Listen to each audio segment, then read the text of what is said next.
Monsieur Girard et Madame, Messieurs, je vous reposerai quasiment les mêmes questions que je vous ai posées le 6 novembre à l'Homme Plage, mais peut-être de manière un peu plus précise. Donnez-nous, rendez public la répartition par nationalité et par métier des salariés du chantier. Pourquoi? Le 6 novembre, vous avez justifié la présence importante de travailleurs étrangers par le fait que certains métiers exigent des compétences très pointues qu'on ne trouve pas en France. Cette justification peut être valable pour quelques dizaines d'emplois, mais certainement pas pour les 800 sur 1200 ou 1292 aujourd'hui. La justification, vous le savez bien, c'est le coût horaire.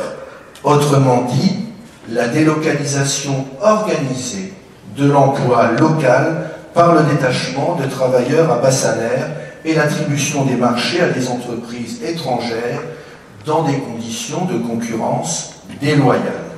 Bas coût et souvent aussi basse qualité. Vous avez vous-même, Monsieur Girard, dit, quand vous aviez pris des photos et que vous avez dû faire démolir et refaire des socles en béton et que vous aviez dû prendre un certain nombre de mesures contre cette non-qualité, il faut bien se poser la question de l'origine de cette non-qualité. Moi, je vais vous dire, bien et pas cher, j'ai jamais vu ça. La deuxième question que je vous pose et qui est une demande que nous vous renouvelons, c'est que les 500 ou 600 emplois qui nous sont promis et que vous nous avez expliqué par rapport au chiffre d'affaires, par l'importance des travaux de gros œuvres et de bâtiments, mais également que le solde des travaux du terminal profite prioritairement et très majoritairement aux entreprises et donc aux salariés locaux. Alors je crois qu'il y a aussi une chose que vous devez peut-être intégrer et qui est peut-être une des sources de la colère que vous voyez s'exprimer aujourd'hui, même si elle s'exprime de manière très calme, très pacifique. C'est ce sentiment que j'ai, moi. J'ai participé au débat public. Nous avons fait une contribution et nous avions donné deux conditions. Il y a un chantier, on va l'accepter, mais il faut que ça profite aux forces productives locales, ce qui semble du bon sens économique et social. Et à cette époque-là, il y avait l'engagement qui avait été pris lors du débat public qui se tenait, je me souviens, au Cursal, il avait été pris l'engagement que ça profiterait d'abord aux gens d'ici.